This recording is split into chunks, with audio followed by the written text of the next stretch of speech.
अस्सलाम वालेकुम ख़वातीन व हज़रात, मेरा नाम है असफंद औसाफ और आप देख रहे हैं स्मार्ट वे कंसल्टेंट्स की ऑफिशियल वीडियो।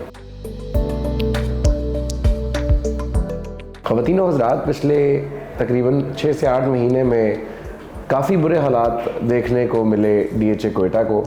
बैलेटिंग की खबर आने के बाद कुछ रेट्स ऊपर गए and now people are asking questions again कि रेट्स नीचे क्यों जा रहे हैं। अब आपको इसकी तमाम डिटेल भी और पॉजिटिव एंड नेगेटिव एस्पेक्ट भी इन्वेस्टमेंट करनी चाहिए या नहीं करनी चाहिए, या फिर अगर आप बैक ऑफ करना चाहते हैं DHA कोयटा से तो उसका क्या प्रोटोकॉल होगा, और फ्यूचर में इन्वेस्टमेंट के DHA कोयटा में क्या इन्वेस्टमेंट एवेन्यूज़ खुलने वाले हैं, इस बारे में बात करेंगे, तो वीडियो पूरी ज़रूर देखिएगा।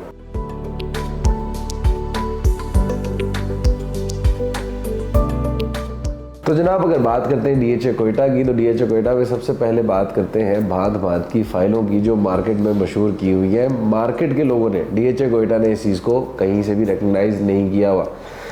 अगर बात करें ओल्ड एलोकेशन फ़ाइल की, न्यू एलोकेशन फ़ाइल की, बात करें बारकोड फ़ाइल की या फिर एफिडेविट फ़ाइल की, ये तमाम फ़ाइलें हैं जो मार्केट में रोटेट हो रही होती हैं। उनको इन्हीं नामों से आइडेंटिफाई किया जाता है और इन्हीं नामों पे इनके रेट भी लगते हैं।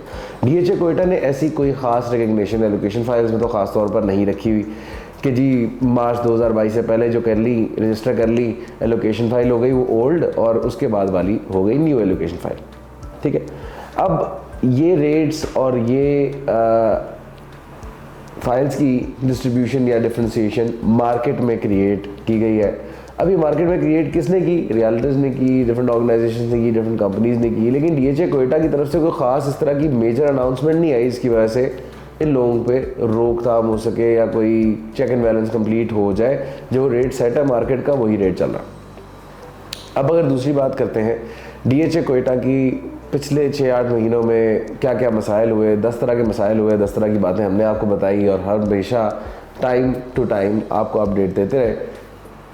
तबाही हो, बर्बादी हो जाए, पॉलिटिकल टर्मोइल हो जाए, रेट्स का कम होना हो, नुकसान होना हो, DHA कोयटा में डेवलपमेंट ना होने की बात हो, या फिर वगैरह वगैरह वगैरह, ये सब कुछ मांद पड़ने लगा था, धुंधला पड़ने लगा था जब आपकी बैलेटिंग की डेट सामने आई थी, बैलेटिंग की न्यूज़ सामने आई थी, रेट्स भी ऊपर जाने लगे थे, प्रॉस्पेक्ट भी अच्छे हो गए थे, लेकिन अब रेट्स दोबारा से नीचे जाने लगे हैं। अब मोस्टली लोग बैलेटिंग से पहले क्यों बेचते हैं कि अपनी फ़ाइल क्यों बेचते हैं कि भाई डेवलपमेंट चार्जेस ना देने पड़े बैलेटिंग के बाद, और आपने जो इन्वेस्टमेंट की है उस पर जो प्रॉफिट बनता है वो वापस आ जाए।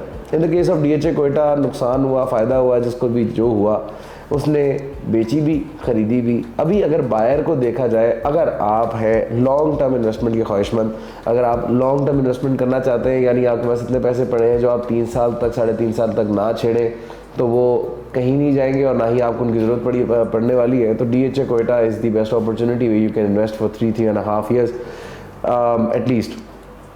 बट अगर आप शॉर्ट टर्म के ख्वाहिशमंद थे और आपने DHA कोयटा में पैसे डाल दिए और आप ख्वाहिशमंद हैं शॉर्ट टर्म इन्वेस्टमेंट की और आप DHA कोयटा में इन्वेस्ट कर रहे हैं, तो आपके साथ बुरा हो सकता है। DHA Quetta is not an opportunity जहां पे आप शॉर्ट टर्म इन्वेस्टमेंट के लिए फिल वक्त इन्वेस्ट करें।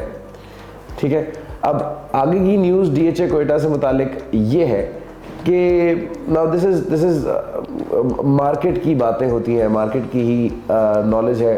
एंड अब DHA कोयटा अपना टेंजेंट ऑफ इन्वेस्टमेंट चेंज करता हुआ नज़र आता है। DHA कोयटा जहाँ पे पहले रेजिडेंशियल पॉइंट ऑफ व्यू को लेकर चल रहा था और कमर्शियल उसका सेकेंडरी पार्ट था, DHA Quetta might shift to a total commercial and a less residential prospect or project in future where its commercial leg would be more stronger than the residential leg।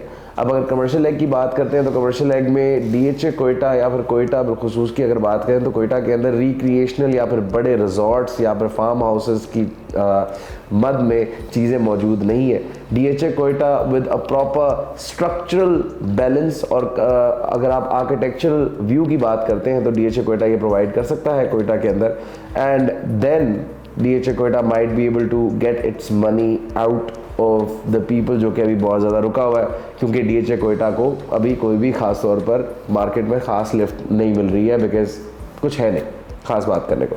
अगर DHA Quetta का prospect देखें construction, तो ये है कि commercial की तरफ tilt ज़्यादा देखने में आता है। तो यहाँ से एक छोटी सी बात समझ में आती है कि अगर आप रेजिडेंशियल की तरफ इन्वेस्टमेंट करने के ख्वाहिशमंद थे तो why don't you look towards commercial also, ठीक है, क्योंकि कमर्शियल लेग ऑब्वियसली हमेशा हमेशा हमेशा आपको प्रॉफिट देती है, चाहे सोसाइटी चले ना चले, कमर्शियल लेग आपको हमेशा एक सस्टेनेबल प्रॉफिट दे के जाती है, नुकसान में आने के चांसेस के बहुत ज़्यादा कम होते हैं।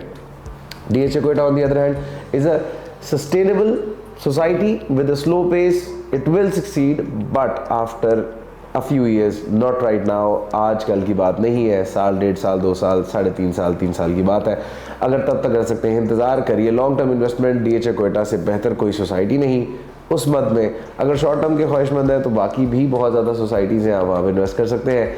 मज़ीद तफ़सीलात लेने के लिए नीचे दिए गए नंबर्स पर रब्ता करना मत भूलिएगा। फेसबुक पर लाइक करना, इंस्टाग्राम पर फॉलो करना मत भूलिएगा और मुझे रखिएगा दुआ में याद। मेरा नाम है असफंद औसाफ। फ़ी अमान अल्लाह।